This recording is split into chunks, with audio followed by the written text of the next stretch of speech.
Ya halo, selamat malam kepada para teman-teman cuan troopers. Apa kabarnya? Mudah-mudahan luar biasa. Dan saya Bernardus Wijaya dari Suko Sekuritas. Sebelum mulai T-Talks pada malam hari ini, yang mana kita akan bersama dengan Bitrate, kita ingin mengucapkan merdeka. Dan mudah-mudahan kemerdekaan akan selalu melingkupi kehidupan kita sehari-hari, mulai dari sisi dalam kita bekerja mendapatkan active income, kemudian dari sisi kita memberikan saving atau melakukan saving, dan juga bagaimana kita melakukan investasi serta melakukan proteksi untuk kehidupan kita. Mudah-mudahan kedepannya kita akan semakin sukses terus, dan tentu saja bersama support Cuan Troopers dengan tagline Stronger Together, kita akan semakin kuat ya kita bersama. Mudah-mudahan kita bisa terus-menerus bisa mendapatkan profit dan keuntungan dari pasar saham. Dan nggak berlama-lama lagi, hari ini saya Bernardus Wijaya tidak akan sendirian di acara malam hari ini, di mana kita akan bersama dengan Mas Wijen, yaitu dari Bitrate. Yang mana Mas Wijen ini juga merupakan seorang yang berasal dari provinsi yang sama dengan saya, yaitu Provinsi Daerah Istimewa Jakarta. Dan beliau saat ini telah menjadi professional trader, dan juga setelah menjadi professional trader dia mendirikan Bitrate yang mana menggunakan metode Elliott Wave, dan juga beliau juga sangat populer di kalangan para milenial terutama di daerah-daerah. Nah, nggak berlama-lama lagi kita akan membahas langsung bagaimana kita merdeka secara finansial di dunia saham bersama dengan Bitrate, yaitu Mas Wijen. Dan saya akan panggilkan beliau untuk hadir di tempat ini. Kita akan langsung sambut Mas Wijen.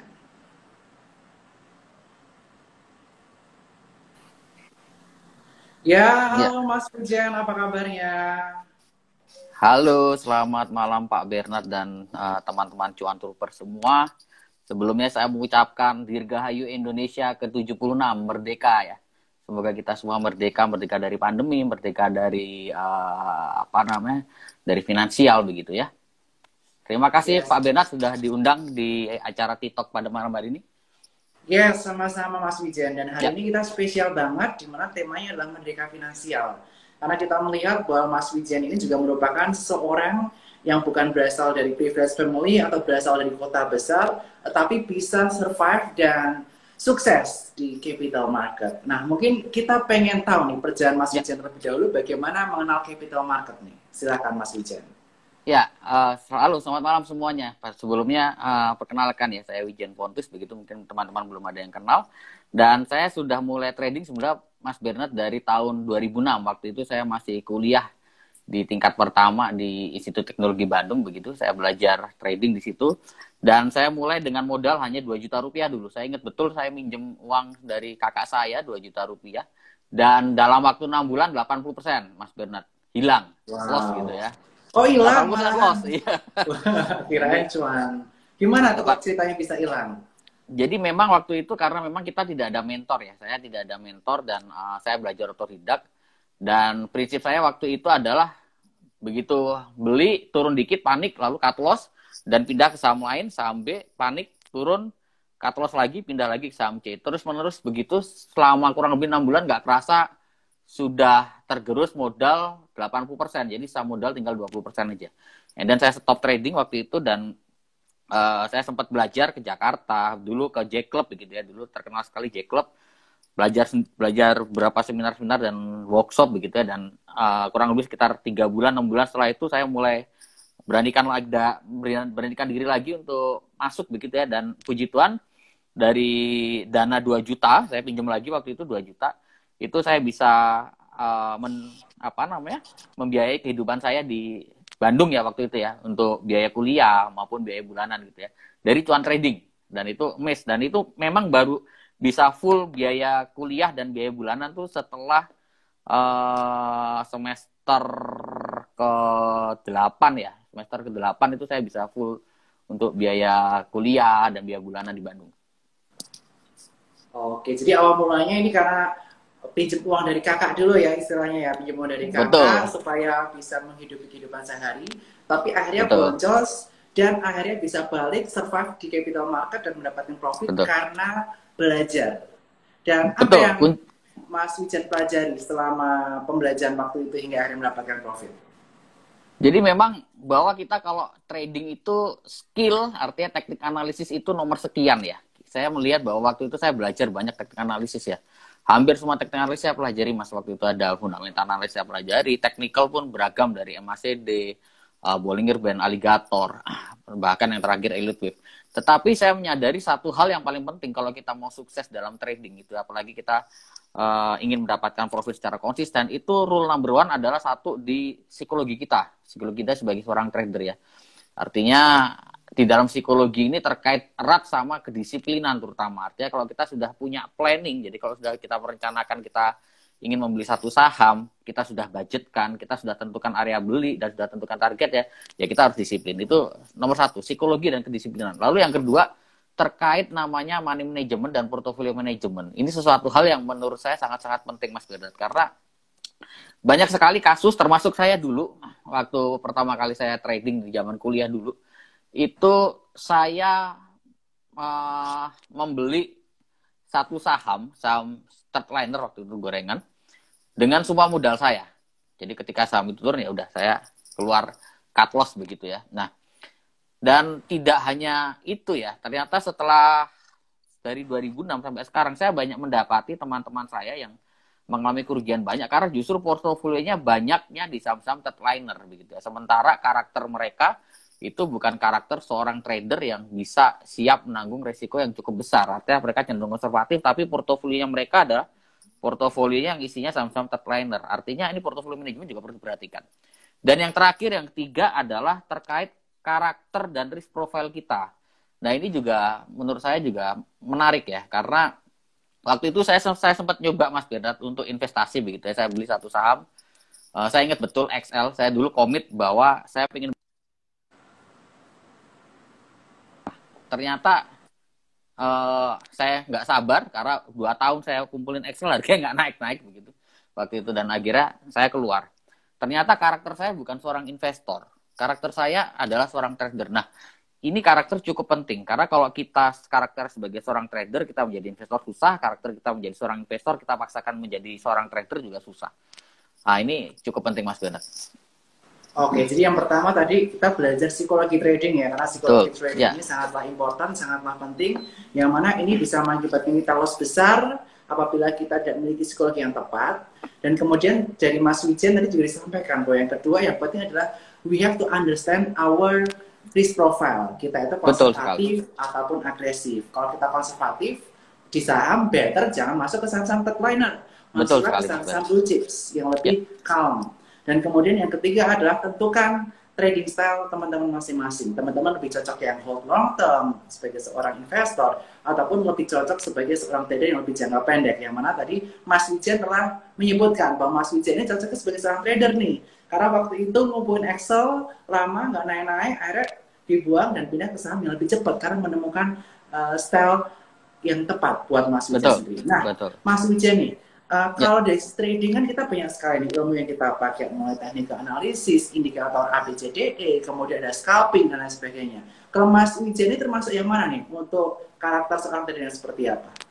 Nah, saya cukup menarik karena saya punya 2 akun yang berbeda Mas Bernard. Jadi satu memang saya khususkan atau saya peruntukkan untuk saham-saham yang one day trade. Artinya saya usahakan beli pagi, sore keluar.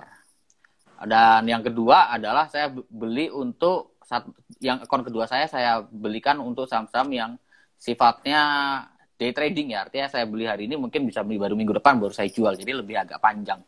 Jadi dengan saya bagi 2 ini saya bisa memaintain resiko lebih baik. Karena sebagai contoh dari sisi modal.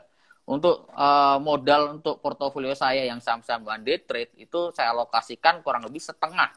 Hanya setengah dari total dana untuk saham-saham yang sifatnya agak panjang ya, meskipun panjangnya saya masih hitungannya minggu begitu ya, hari sampai mingguan seperti itu. Oke, jadi bagi 2 ya portonya, jadi yang benar-benar day trade dan benar-benar satu lagi rekening yang untuk istilahnya lebih swing ya, tapi swingnya lebih swing, betul. Mingguan ya, nggak nyampe bulanan tahunan ya. Iya, lebih ke harian sampai mingguan untuk swingnya. Harian sampai mingguan, oke. Nah, kita nih penasaran nih, Mas Wijen. Mas Wijen kan mendirikan Bitrade nih. Apa sih yang mengakibatkan Mas Wijen ini akhirnya kepikiran itu mendirikan komunitas saham ataupun lembaga edukasi saham yang spesifik memberikan ilmu terkait mengenai elite wave. Silakan Mas Wijan.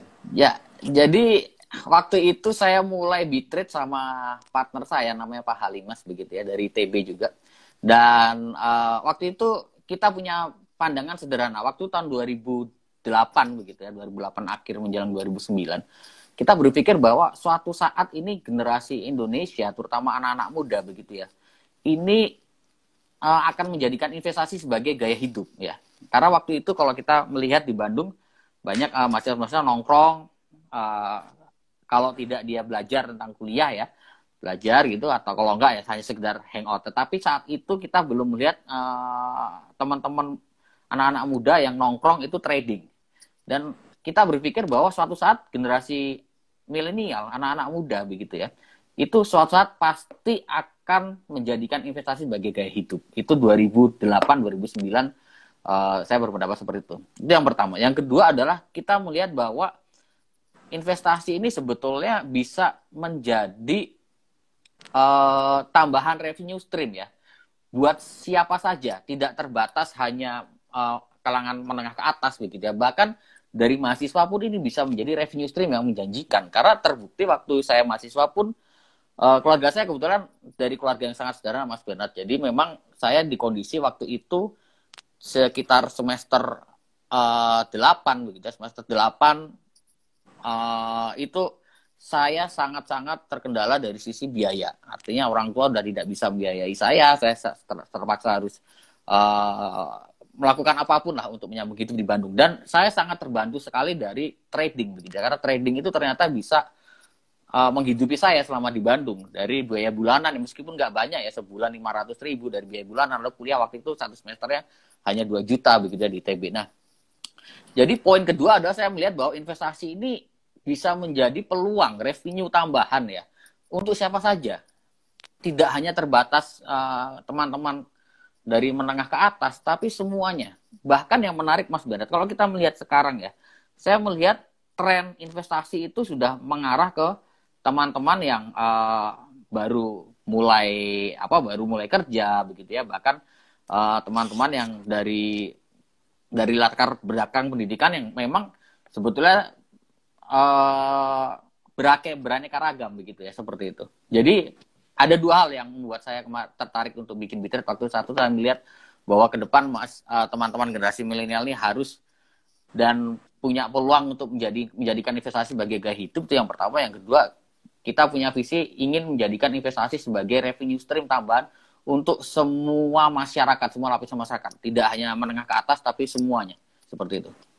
Oke, jadi istilahnya Bitrate ini sudah memiliki pandangan ya sejak tahun 2008 lalu bahwa anak-anak muda generasi Indonesia akan mulai investasi saham. Dan benar banget nih, tahun 2020 kemarin ketika COVID-19 melanda Indonesia, retail terutama kalangan generasi millennials dan Gen Z akhirnya memburu pekerjaan sampingan mereka saatnya melalui investasi maupun trading saham, yang memang ketika bulan Maret sampai Januari, jika kita tarik garis lurus, mengalami kenaikan cukup signifikan dari kisaran angka 3.900 sampai 6.000-an. Nah, nanti kita juga akan bahas terkait mengenai market update bareng Mas Wijen. Tapi sebelumnya saya akan informasikan ke teman-teman, jangan lupa follow Bitrate untuk mengetahui bagaimana mereka melakukan analisis saham, dan juga jangan lupa buka rekening Sukosekuritas di e-form.sukosekuritas.com untuk bergabung dengan komunitas kita, yaitu komunitas Suko Cuan Tupers, di mana kita ada grup Telegram, kita bisa sharing, dan ada stock idea tiap hari berdasarkan technical analysis. Nah, Mas Wijen, kan kita akan melihat nih, Bitrate itu merupakan komunitas saham, tetapi secara khusus mengangkat elite. Nah, apa yang mendasari Mas Wijen dan tim ini mengangkat elite wave, bukan metode-metode yang lain? Iya. Silakan. Jadi awalnya Bitrate itu berdiri tidak fokus ke elite wave sebetulnya, Mas Bernard. Jadi kita mengajarkan, mengedukasi fundamental analisis ya, technical semua metode iya. Sampai pada satu titik saya banyak pelajari teknik, dan sampai satu titik saya mempelajari elite wave, dan saya melihat elite wave ini memiliki banyak kelebihan yang tidak dimiliki technical analysis yang lain, dan sangat cocok untuk saya dan teman-teman Bitrate begitu ya. Sebagai contoh, kalau kita berbicara technical analysis itu sebagian besar hanya dapat mengetahui kapan kita beli, kapan kita jual ya, when to buy and when to sell. Tapi kalau kita berbicara elite wave, ini lebih berbicara kita bisa tidak hanya melihat kapan kita mulai masuk atau kita kapan mulai keluar gitu ya.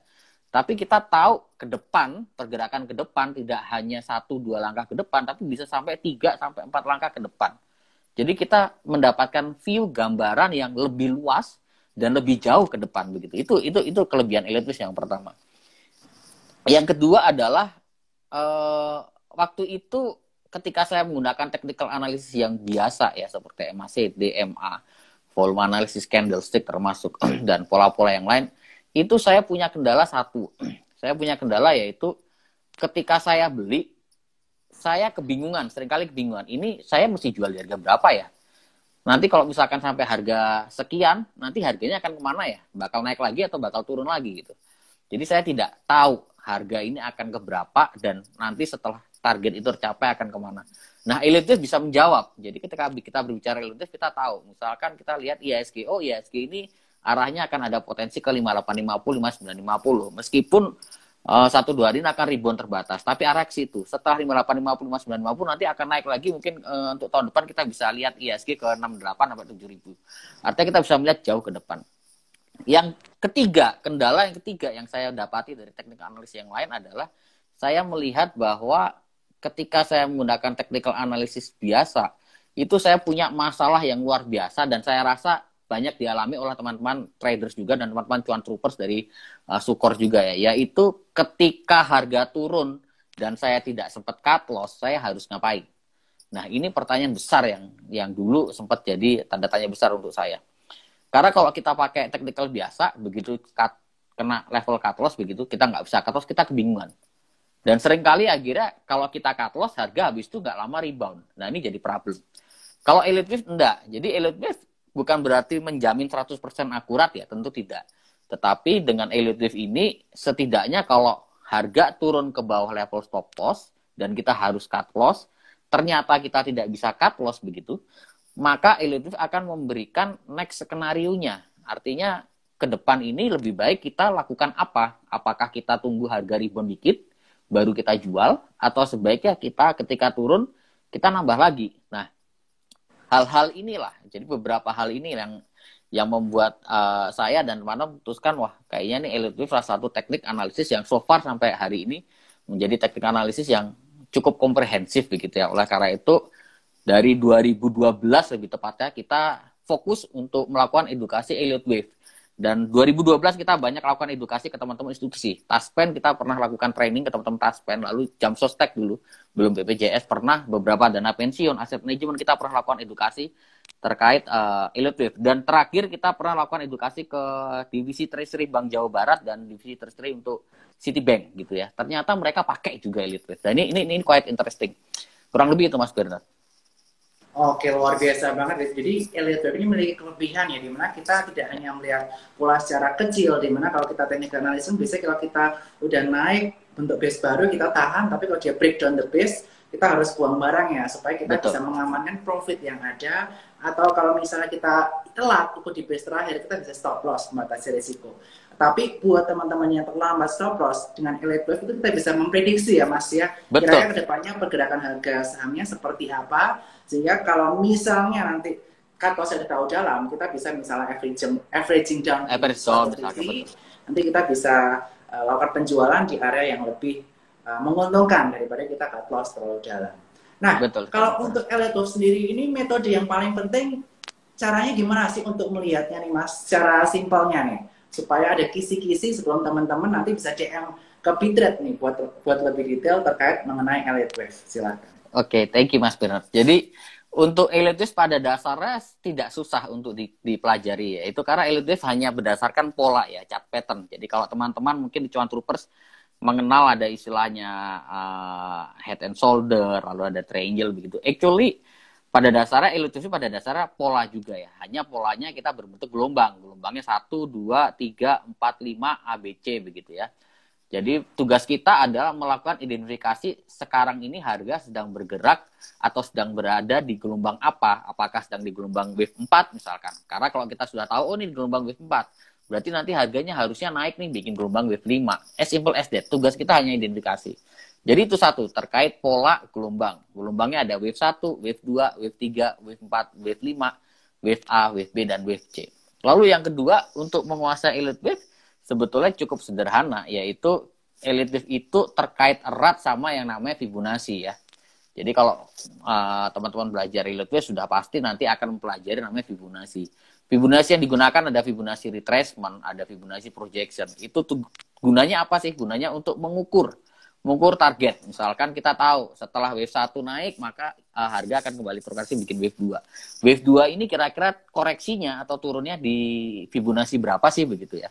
Atau di target berapa? Nah, itu menggunakan Fibonacci retracement untuk mengukur target.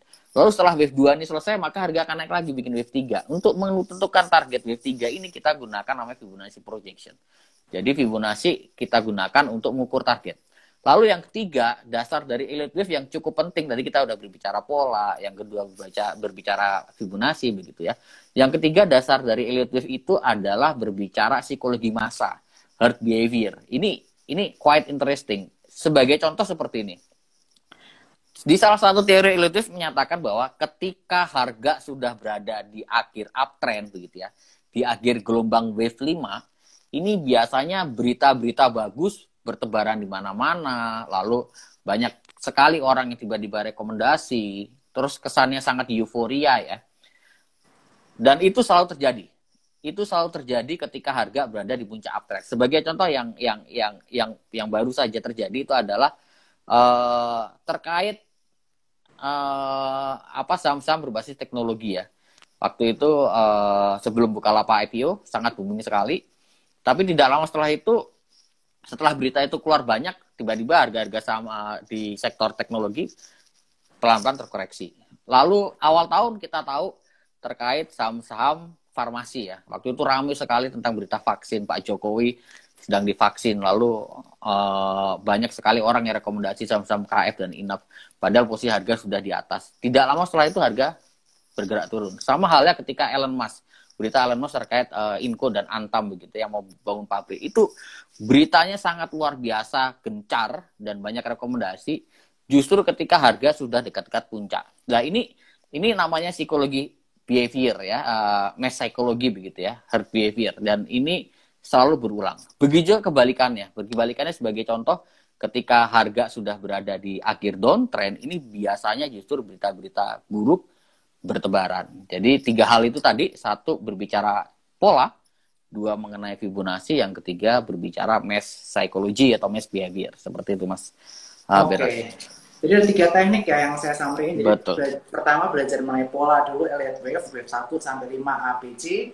Kemudian kita belajar mengenai Fibonacci retracement, dan kita yang ketiga atau paling penting adalah belajar mengenai mass psychology, di mana saat wave 5 biasanya udah beritanya bertebaran sana sini, kemudian rekomendasi di sana sini, dan ternyata harganya sudah mencapai puncak.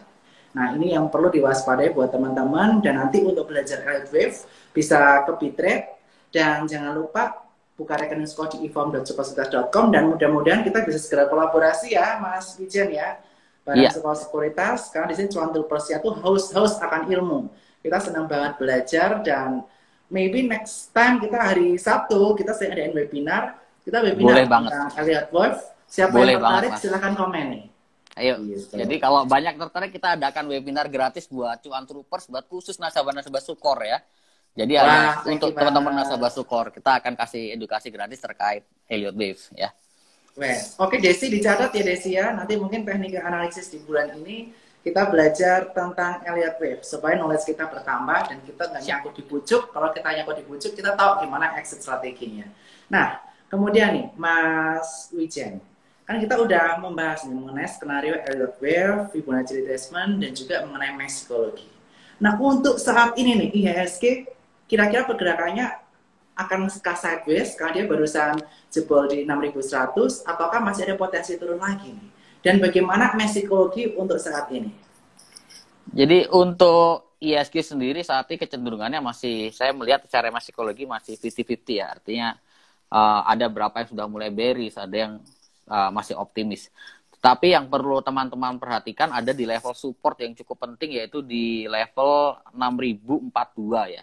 6042 ini menjadi level support penentu IHSG untuk 1-2 minggu ini ya.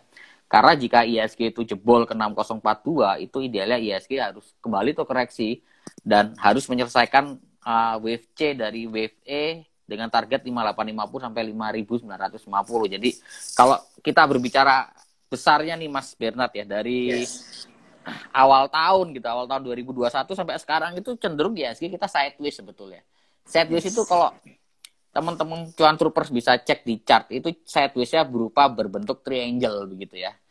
Nah, ini triangle yang saya rasa normal, dan idealnya triangle ini baru lengkap kalau misalkan ISG itu sudah turun ke 5850, 5950. Jadi kalau itu nanti beberapa minggu ke depan, mungkin 2 atau 3 minggu ke depan ISG ke situ, teman-teman tidak usah worried, karena justru ketika ISG sudah mencapai level tersebut, itu adalah posisi atau momentum yang sangat baik untuk kita mulai entry ya. Kenapa begitu? Karena harusnya level 5850 sampai 5950 ini menjadi akhir dari sideways yang sudah dimulai sejak awal tahun 2021. Jadi harusnya setelah itu selesai, 5850 5950 selesai, ISG akan kembali rally lagi ke atas begitu ya.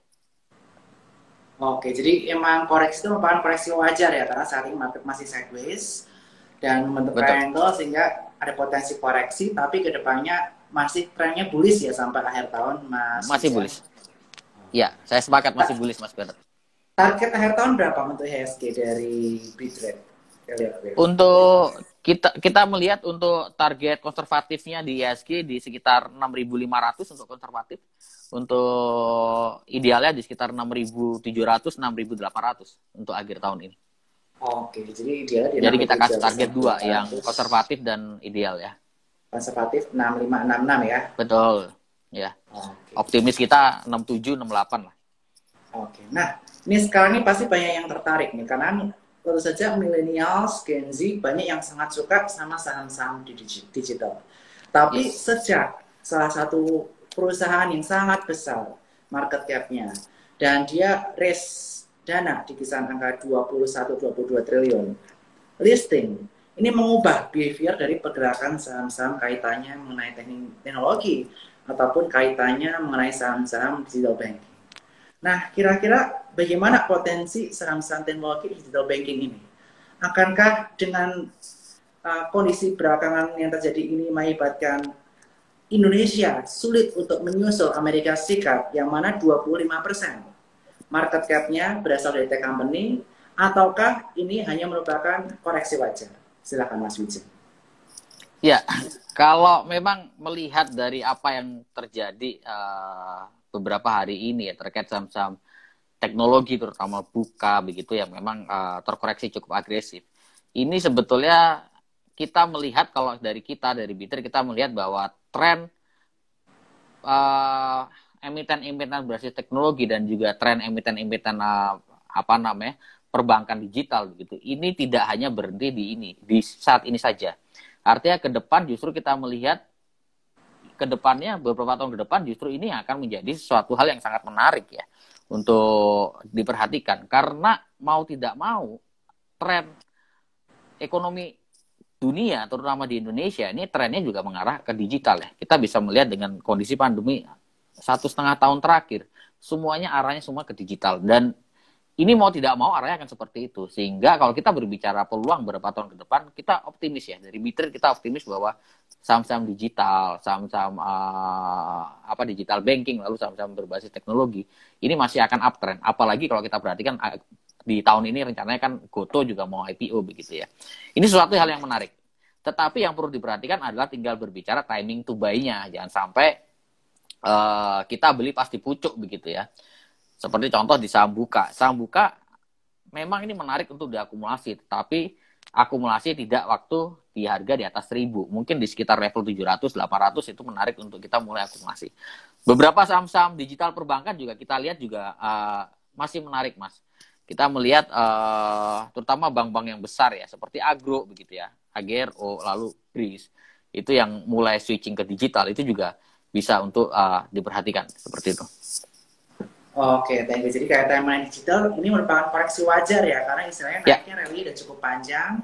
Betul. Kemarin ada panic selling dari investor retail juga ya, dikarenakan banyak yang panik terkait mengenai behavior buka ya, yang ekspektasinya mungkin banyak yang harapan hari-hari, tapi ternyata 2 kali udah habis itu turun, dan habis itu mengalami beberapa kali ARB, kurang lebih 2 atau 3 kali ARB, dan kemarin hampir menyentuh angka IPO di angka 850, di mana closing kemarin di angka 890. Tapi prospek kedepannya masih optimis ya Mas ya, bahwa Indonesia akan bisa mengejar ekonomi Amerika Serikat, China yang menjadi apa namanya, di drive oleh market teknologi. cap-nya ada di Techstop. Oke. Ya. Nah, jadi berarti saham-saham ini tapi masih ada potensi koreksi dulu ya Mas ya untuk teknologi. Ya betul. Untuk 1 minggu depan kita melihat bahwa ada potensi untuk terkoreksi lah. Harusnya terbatas di 1 minggu 2 minggu, setelah itu akan kembali rally lagi. Karena kalau kita perhatikan memang saham-saham teknologi kan udah naik cukup agresif ya dari awal tahun seperti itu. Oke. Nah kemudian kita akan bahas mengenai sektor lainnya nih Mas Wijen. Yang gak kalah menarik di kalangan para investor adalah kaitan mengenai komoditi super cycle. Mengapa komoditi super cycle? Karena kita melihat bahwa perekonomian di negara-negara lain udah mulai bangkit, sehingga ekspor dari komoditas Indonesia, terutama dari SIKOL, CPO, maupun kaitannya mengenai EV, harga-harga komoditasnya meroket, yang mana menguntungkan Indonesia sebagai salah satu negara komoditas. Seperti kita lihat coal, udah mencapai 170 USD per ton. Betul. CPO 4.500 Malaysia ringgit per ton. Dan timah udah 35.000 USD per ton, dan nikel juga udah hampir mencapai 20.000 USD per ton. Tetapi harga sahamnya masih ketinggalan banget atau lagging banget dibandingkan dengan harga komoditasnya. Dan jika kita bandingkan dengan awal tahun, masih minus lebih dari 10% rata-rata saham-saham komoditas tersebut. Mungkin kecuali ITMD ya, kalau PTBA itu masih tertinggal cukup dalam, Antam, Inco, Timah juga tertinggal cukup dalam dibanding awal tahun. Nah, proyeksi untuk saham-saham komoditas super cycle seperti apa nih? Mengingat hype-nya di retail itu lebih ke arah teknologi, tapi banyak yang lupa nih, bahwa komoditas super cycle ini juga bisa mengakibatkan perusahaan-perusahaan emiten komoditas ini mengalami kenaikan earnings di tahun ini. Silahkan. Ya, sepakat dengan Mas Bernard ya. Memang kita melihat bahwa dengan meningkatnya harga-harga komoditas dunia ya, kita proyeksikan memang laba-laba dari emiten-emiten komoditas, basis komoditas pasti juga akan naik. Dan itu sudah mulai terlihat kan di sektor CPO terutama ya, yang mana laba-laba juga naiknya gila-gilaan. Nah, kalau dari kita pribadi, memang sangat selektif ya untuk di saham-saham komoditas. Karena kalau ditanya masih ada upside, yes masih ada upside. Tetapi for the short term gitu ya, ini memang masih menarik untuk diakumulasi. Terutama kita garis bawahi ada di sektor CPO. CPO itu kita melihat baru berada di awal uptrend jangka pendek begitu ya. Sebagai contoh ALI, kita kasih target untuk ALI ada di sekitar level 9.200 untuk target terdekat, dan target kedua di sekitar 95-96 untuk ALI. Jadi upside masih cukup ada. Lalu untuk LSIP ya, London Sumatra Plantation. London Sumatra Plantation kita melihat bahwa for the short term memang dia ada peluang untuk terkoreksi ke level 1090 sampai 1100. Tetapi after that kita melihat memang saham LSIP ini berpotensi untuk kembali lagi naik dengan target terdekat di 1260, target keduanya di sekitar 1330 sampai 1350. Jadi actually masih sangat menarik untuk dikolek. Untuk coal sebetulnya yang kita highlight untuk dari Bitrade itu saham terutama di PTBA. PTBA ini menarik. Target masih ada upside di sekitar 2.500, 2.550 untuk short term. Dan lalu Indika Energi juga kita melihat masih ada peluang meskipun kenaikannya sudah relatif terbatas, tapi masih ada peluang ke 1650 sampai 1.700 untuk Indika Energi. Dan di sektor mining itu saya justru sangat tertarik daripada coal, lebih kepada saham-saham metal, Mas Bernard. Jadi sebagai contoh Inco ini interesting karena target kita di Bitrade masih harusnya idealnya ke sekitar level 5.700 dan level 6.000 rupiah idealnya untuk Inco. Lalu Antam kita juga melihat masih cukup menarik, targetnya di sekitar jangka menengah ya, untuk di 2.800 dan target kedua sekitar 2.950 sampai 3.000 untuk Antam. Jadi dari beberapa subsektor tadi, saya melihat yang paling menarik ada di sektor metal, Inco, lalu Antam, lalu CPO, lalu selektif di coal, batubara tapi terbatas yang kita perhatikan ada di PTBA dan Indika Energi. Seperti itu. Oke, wow luar biasa nih teman-teman cuan First pasti mendapatkan insight. Jadi buat teman-teman yang pengen tanya jawab jangan di komen. Tanyanya nanti di kolom question and answer kita akan jawab satu-satu. Dan buat teman-teman yang bertanya hari ini kita akan kirimkan merchandise dari Support Sekuritas. Nanti Desi mungkin bisa data nanti bisa DM ke Support Sekuritas. Nanti kita akan kasih merchandise buat teman-teman yang mendapatkan hadiah. Nah, kita kembali nih ke kaitannya mengenai COVID-19. Kita melihat bahwa kasus COVID-19 di Indonesia mulai melandai. Sehingga beberapa harga saham yang kaitannya mengenai COVID-19 seperti AGI mengalami koreksi. Kemudian beberapa laboratorium dan perusahaan rumah sakit yang kaitannya mengenai rumah sakit penanganan COVID juga udah mulai ada sedikit koreksi walaupun masih terbatas.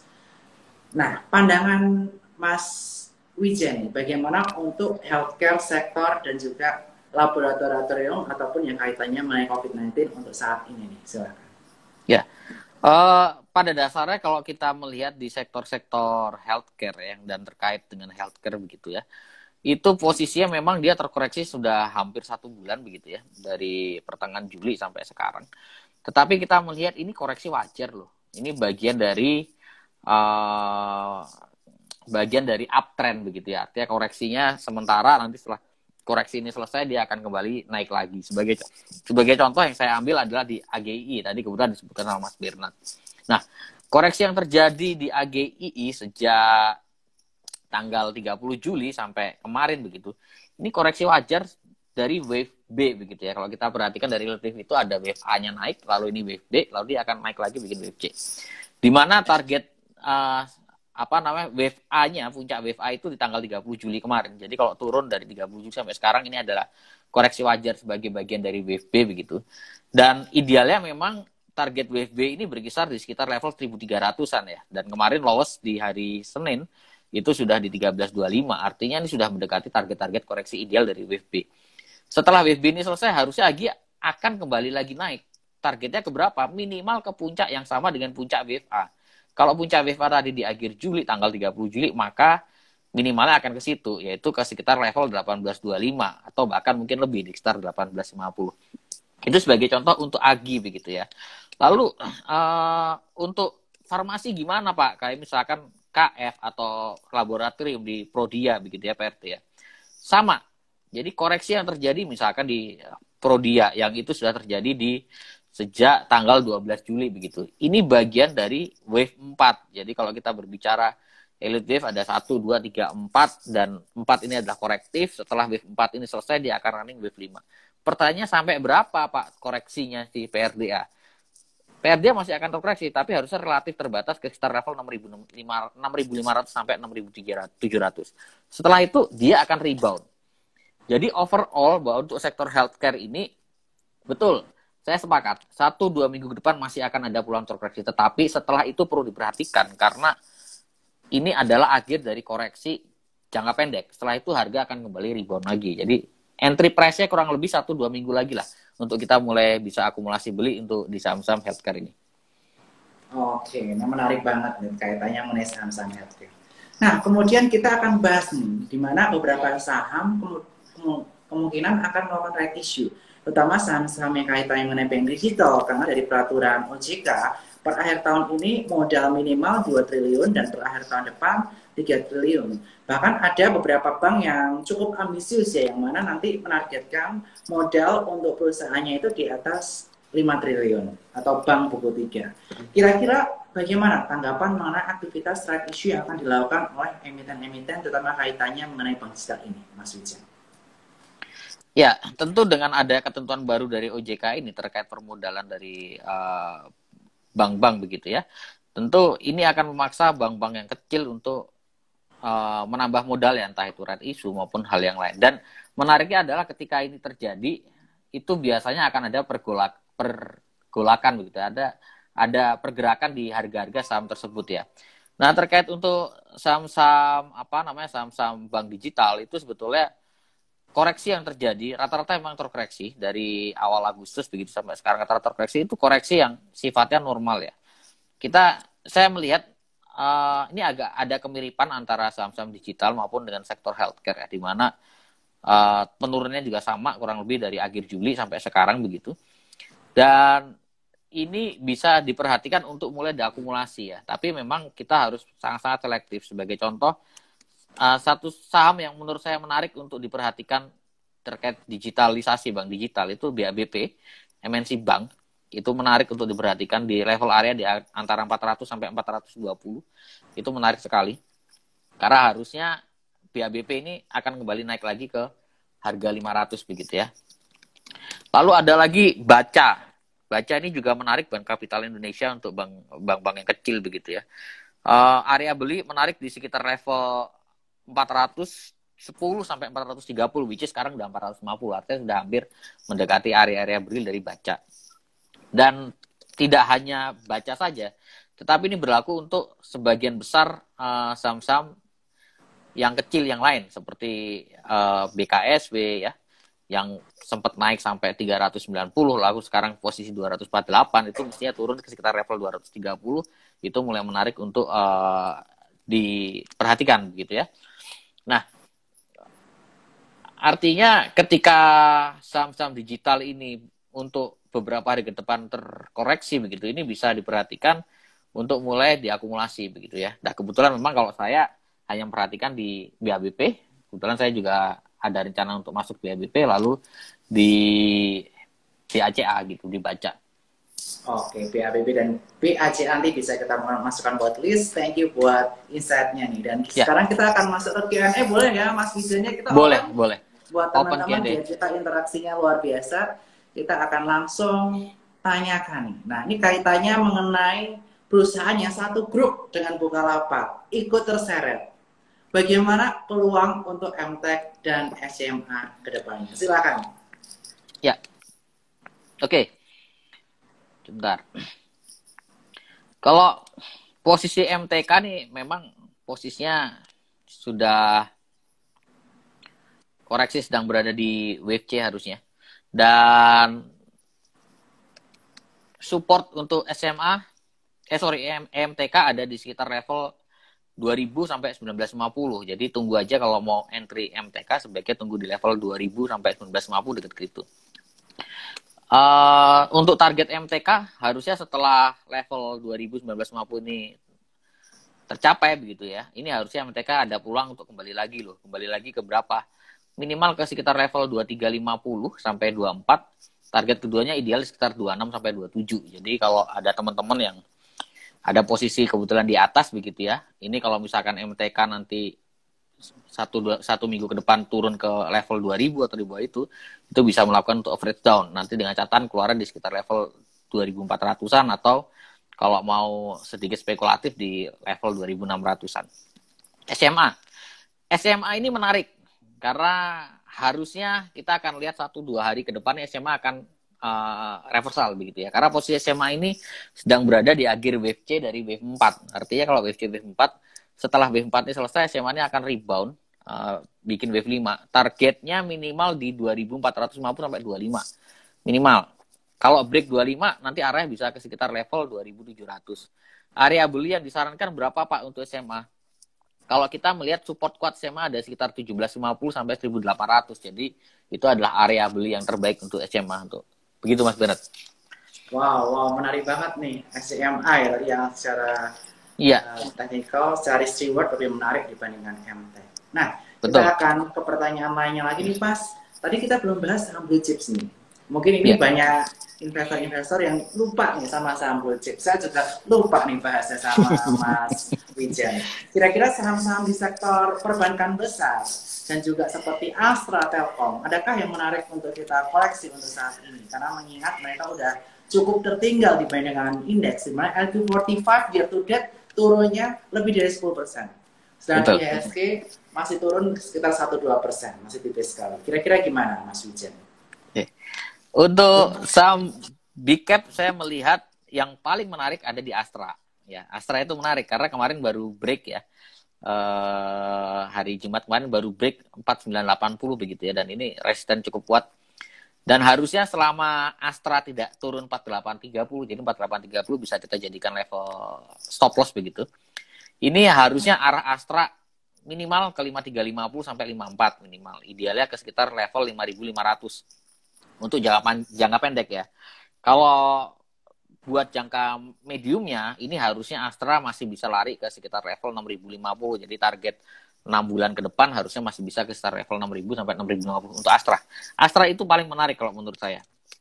Lalu kalau kita lihat Telkom, ya Telkom saya belum begitu suka sama Telkom. Kenapa? Karena posisinya Telkom ini masih sideways cukup lama begitu ya, dari bulan Desember 2020 sampai sekarang masih cenderung sideways ya. Kecuali Telkom turun ke 3000 sampai 3100 itu baru menarik untuk diakumulasi beli. Selama belum di area itu lebih baik hindari dulu karena masih sideways, atau kalau misalkan Telkom break 3650 itu sekalian, karena begitu dia break 3650 maka dia Telkom sudah confirm keluar dari zona sideways ya begitu ya. Yang menarik menurut saya justru di sektor perbankan, Mas Bernard, dari sektor finansial itu cukup menarik, yaitu di BNI. BNI ini menarik karena kita melihat harusnya arah targetnya BNI masih di sekitar level 5.400 kalau target terdekatnya. Idealnya masih bisa ke sekitar level 5.900-an ya untuk perbankan ya. Oke, risk rewardnya cukup menarik ya saat ini untuk kita masih menarik BNI. Ya.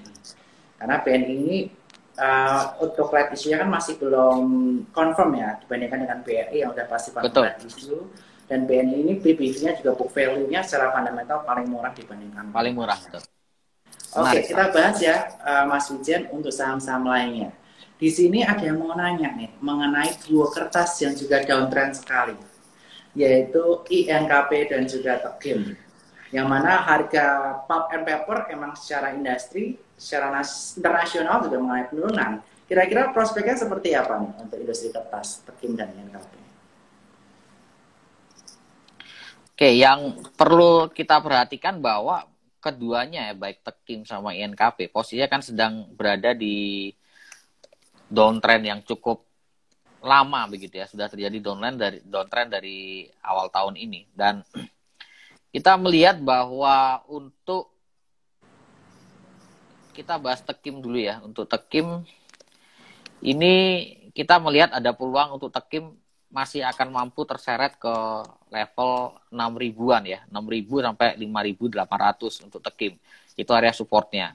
Sebaiknya kalau menurut saya, kalau mau akumulasi beli, baiknya nunggu di 6.000 atau di bawah itu, atau sekalian kalau dia sudah confirm reversal. Karena posisinya sekarang masih di downtrend ya. Coaster reversalnya gimana?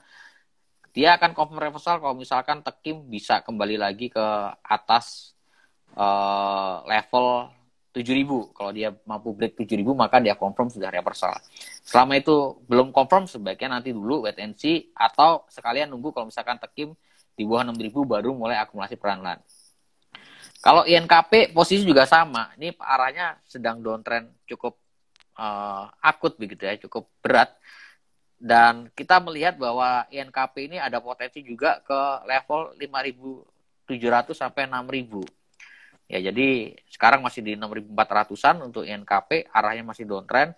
Jadi kalau mau akumulasi beli, better nunggu di bawah 6.000, atau sekalian kalau misalkan dia break di atas level 7.000. Dimana kalau di atas level 7.000 harusnya dia ada indikasi untuk berbalik arah ke uptrend begitu, Mas.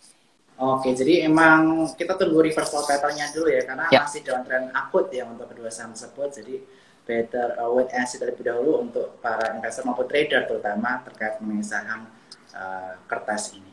Nah, selanjutnya kita akan bahas Duo Repo yang sempat bergelora waktu itu dikarenakan adanya rencana corporate action di mana dia akan berkolaborasi dengan Goto, di mana ada Komart, Tokomart yang akan berkolaborasi dengan MPPA dan MLPL juga masuk investasi ke saham Bukalapak juga.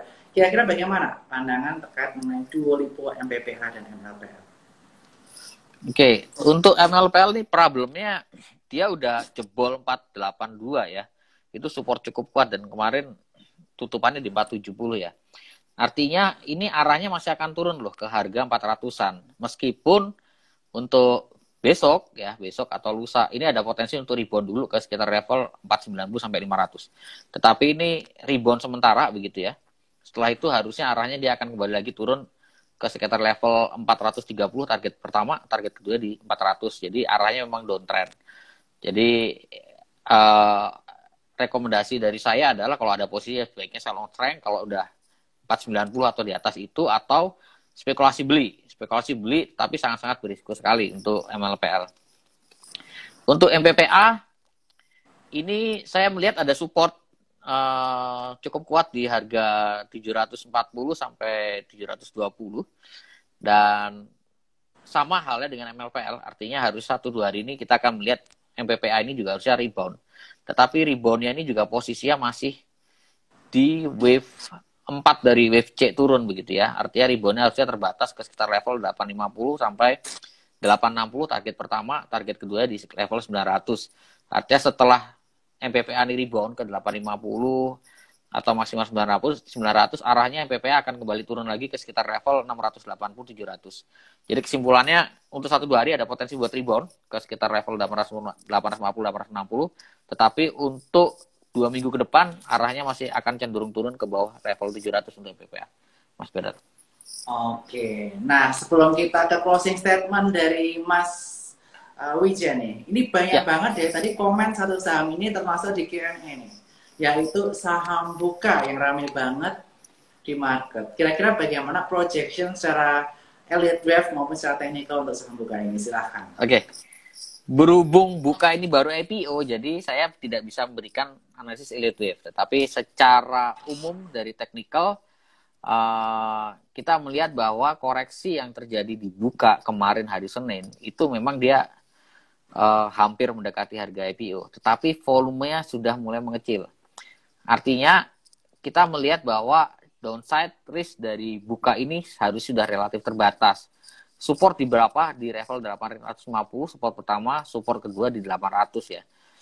Dan harusnya kalau kita perhatikan, selama Buka ini masih berada di atas 800, ini ada peluang Buka untuk kembali naik lagi dengan target minimal di harga 1000, target kedua di sekitar level 1070 sampai 1100 untuk target Buka.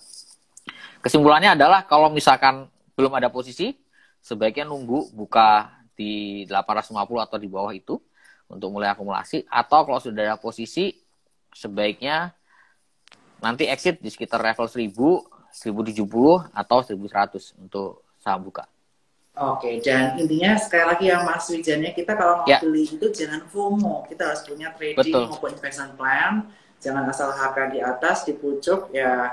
Mudah-mudahan modal teman-teman bisa kembali, tapi sekali lagi ini menjadi pelajaran berharga buat kita semua. Ketika melakukan pembelian, kita analisis, kita harus sesuaikan tipe kita, risk profile kita itu konservatif atau agresif, dan juga sesuaikan tipe kita itu investor ataupun trader. Itu yang tadi disampaikan oleh Mas Wijen di awal, yang tentu saja ini menjadi pelajaran berharga buat kita semua. Yang mana Mas Wijen ini merupakan salah satu orang yang sudah cukup sukses di pasar modal, dan kita banyak sharing lah. Dan mudah-mudahan nanti kalau udah ke Jakarta lagi, kita kontak-kontakan. Nanti kita ada event ya untuk technical analysis yang terdekat Desi, kita bareng Mas Wijen, karena tadi melihat antusiasme luar biasa untuk belajar elite wave. Mungkin closing statement dari Mas Wijen, silakan. Oke, closing statement dari saya adalah pertama bahwa investasi ini bisa dilakukan oleh siapa saja, oleh semua kalangan begitu ya, baik mahasiswa maupun yang baru bekerja ataupun yang sudah berumah tangga begitu. Itu yang pertama. Yang kedua adalah investasi itu terutama di saham ya, trading saham ini adalah sesuatu yang menjanjikan, yang bisa membuat kita merdeka secara finansial begitu ya. Selama kita lakukan secara hati-hati, lalu kita tekuni atau kita dalami, artinya kita harus belajar di situ, dan kita tahu ilmunya ya, artinya analisisnya seperti apa, money management bagaimana, portfolio management seperti apa. Berikutnya adalah kalau kita berbicara menjadi seorang trader, maka kita wajib perlu untuk punya psikologi trading ya, artinya kita harus disiplin ya, kita harus tahu karakter kita. Lalu kita harus punya money management, kita harus punya portofolio management, kita harus bisa lakukan analisis secara mandiri begitu ya, entah menggunakan analisis yang sederhana maupun pakai elite wave, itu tetap kita harus punya. Dan yang paling penting adalah jangan sampai kita FOMO, artinya FOMO ini kita ikut-ikutan. Banyak orang yang mengalami kerugian besar karena ikut rame Bukalapak, orang beli Bukalapak, akhirnya turun, sekarang kebingungan. Nah, artinya kita harus punya analis kita sendiri. Dan yang terakhir, untuk mencapai level sebagai seorang trader yang mandiri, merdeka secara finansial, tentu perjalanannya tidak mudah ya. Ada proses-proses yang harus dilewati. Saya pun di awal tadi ceritakan bahwa saya sempat mengalami kerugian 80% di awal. Dan saya mulai betul-betul independen, artinya full time trading itu kurang lebih 1 tahun terakhir ya. 1 tahun terakhir saya full time trading, saya nggak kerja di mana-mana. Saya full time trading dan saya membangun bisnis saya. Dan itu setelah saya lalui bertahun-tahun prosesnya. Artinya ada proses yang harus kita lewati dan kita harus pelajari ya. Tidak ada sesuatu yang instan seperti itu, Mas Bernard. Oke, jadi pesan dari Mas Wijen pada sesi malam hari ini, tidak sesuatu yang instan, kita harus namanya mau belajar berjuang. Karena Mas Wijen waktu itu pun rugi pertama kali 80%. Betul. Berjuang. Dan sekali lagi ketika teman-teman mengalami kerugian itu bukanlah akhir dari segalanya. Ya malah teman-teman harus terus belajar lagi, giat, temukan risk profile yang cocok buat teman-teman dan trading ataupun investment style yang cocok buat teman-teman. Sehingga kedepannya teman-teman akan merasa lebih tenang dan bisa mendapatkan financial freedom dari saham. Nah sekali lagi jangan lupa buka rekening di support eform.sukosukas.com, akan bergabung dengan komunitas support cuan troopers, dan nanti kita buat para cuan troopers kita ada bikin event khusus bareng Mas Wijen dan Big Bad. Dan tentu saja saya tunggu Mas, kolaborasinya nggak cuma PR sampai pasti, sini, Mas. tapi kita harus maju terus untuk memajukan anak-anak muda di Indonesia. Karena visi misi kita sama nih, yang mana kita pengen anak-anak muda, milenial Gen Z untuk berpartisipasi lebih aktif di pasar modal sesuai dengan mimpi Mas Wijen di tahun 2008 lalu. Sekali lagi, thank you Mas Wijen buat waktunya ya. Thank you Mas Bernard, terima kasih buat teman-teman di Jogja ya, kalau ke Jakarta kabarin saya lagi. Siap, pasti saya kabarin. Terima kasih Mas Bernard atas waktunya. Oke, thank you semua cuan troopers. God bless you. Ya. God bless you, mari.